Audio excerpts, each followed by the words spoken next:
السلام عليكم حبايبي. النهارده انا جيت لكم نعمل مع بعضينا الحواوشي المصري بتاعنا.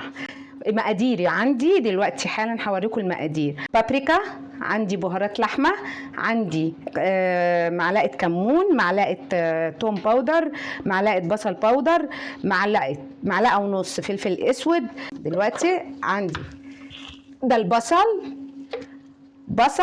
فلفل اخضر والوان. هنحط ده في الكبه كده، نعمل حبه حبه كده. ابتدي اضرب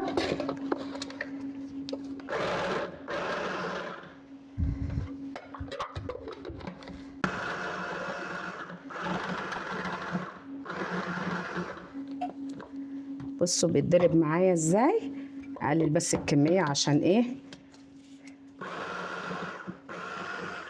على فكرة أنا ما بضربش البصل جامد، يعني ما بفرموش إنه يبقى مفروم قوي. أنا بحبه في الكفتة يعني، أو في اللحمة بمعنى أصح، يبقى حتت كده. أوكي خلاص أهوت. ابتدي أحط هنا على اللحمة. عندي كيلو من اللحمة الحمراء، ممكن نخليها دسمة شوية مش مشكلة. وبعدين هحط عندي التوابل كلها أهي مرة واحدة. خلاص ابتدي اضرب.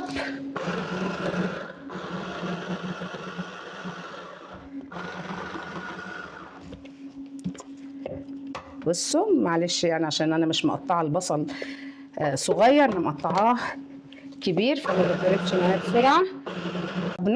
شايفين؟ لو تشموا بقى ريحته دلوقتي، يا سلام على ريحته تجنن. بصوا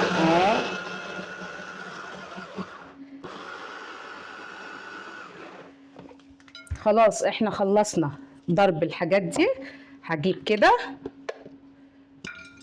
اهوت كل الحاجه اهي، كل التوابل انضربت كويس مع البصل والفلفل. خلاص اهمت مع بعض اهو. عندي كمان معلقه مستردة اهي، معلقه المستردة.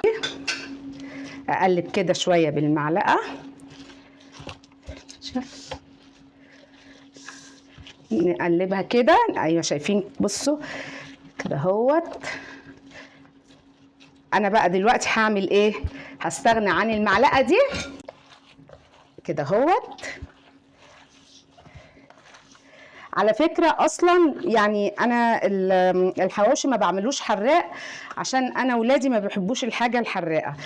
لكن لو انت عايزه تحطي حراق مثلا حاجه حراقه، يا قرن فلفل حراق، تاخدي نص اللحمه في طبق تاني بعد ما بتتبليها كلها كده، بتزودي لها معلقه شطه حمراء، او تزودي لها فلفلايه تكون حراقه على حسب ما انت عايزه ايه يعني الشطه لغايه فين.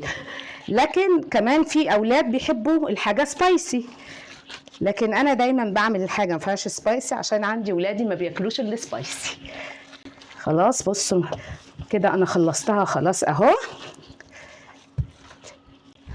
ريحتها تحفه، ريحتها تحفه، التوابل كلها فيها كده ومخليها ريحتها تجنن. ومعلومه بقى هقولها لكم، كنت بحب اعمل الحواوشي ده ساعات بايه؟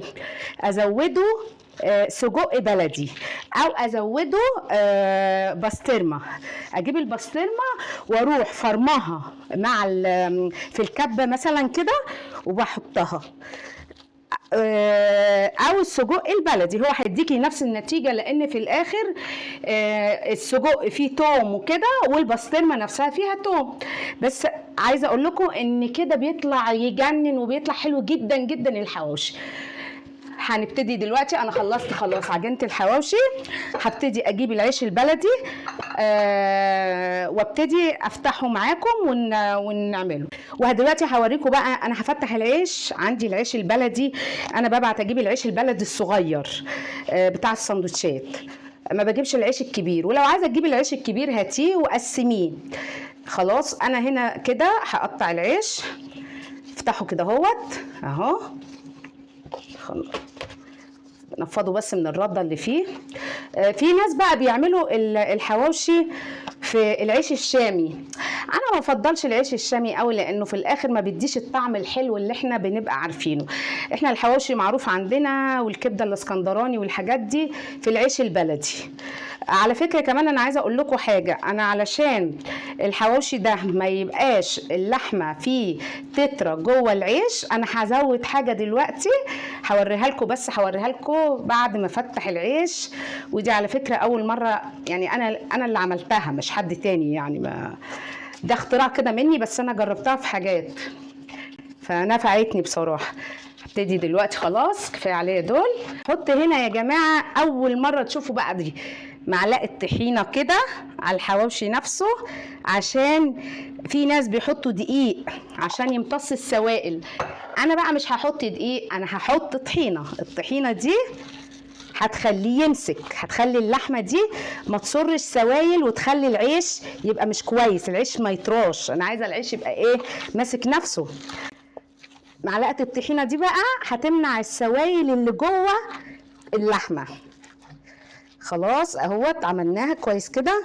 ابتدي بقى كل رغيف اخده دي اهوت،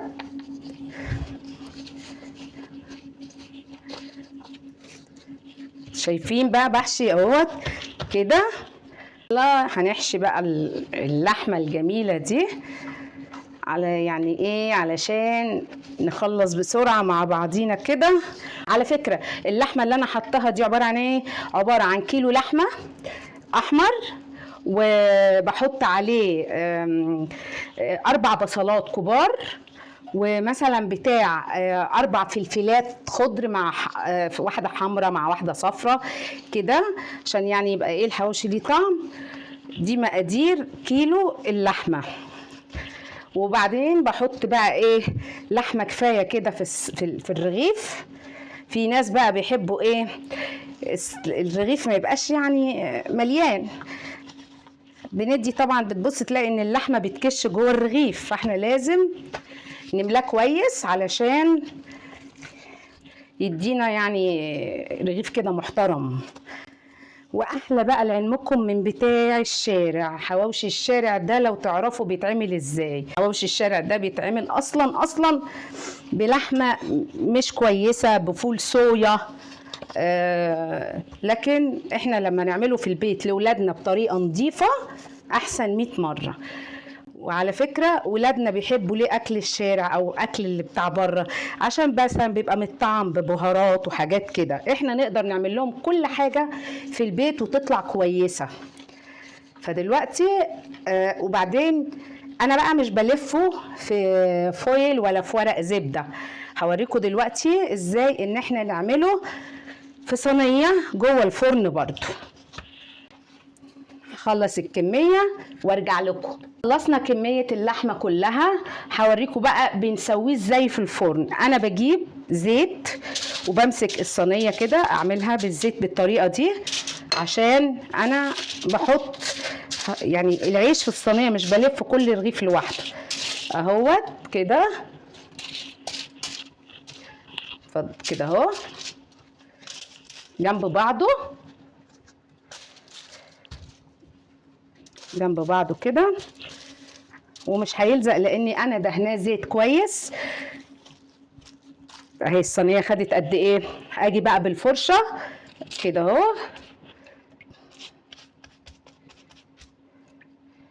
فرشه كده كده كده اهوت بدهنها. ممكن كمان لو انت ما عندكيش زيت ممكن تحطي حته زبده حته سمنه على حسب ما انت بتحبي. وممكن كمان في ناس بيحبوا اللحمه تكون فيها كميه. هقول لك جزار افرم لي ربع كيلو مع كيلو اللحمه ده، ربع كيلو دهنه. بص اديني عملت كده اهو كده، وهدخلها الفرن. بتخش في الفرن لمده مثلا قد ايه على حسب بقى، ممكن تاخد لها نص ساعه على حسب، ان كل شويه بكشف على الرغيف. انا ما بطلعش رغيف الحواوشي الا لما بيكون مقرمش ومستوي كويس. رجعت لكم بعد ما طلع من الفرن الحواوشي الجميل ده، وده منظره. هنقدم معاه شويه ترشي، هنقدم معاه مثلا خس فلفل، يعني ممكن يتقدم معاه برضو سلطه زبادي، يتحط مايونيز، اي حاجه انتوا عايزينها. لو عجبكم الفيديو ما تنسوش تشتركوا في القناة.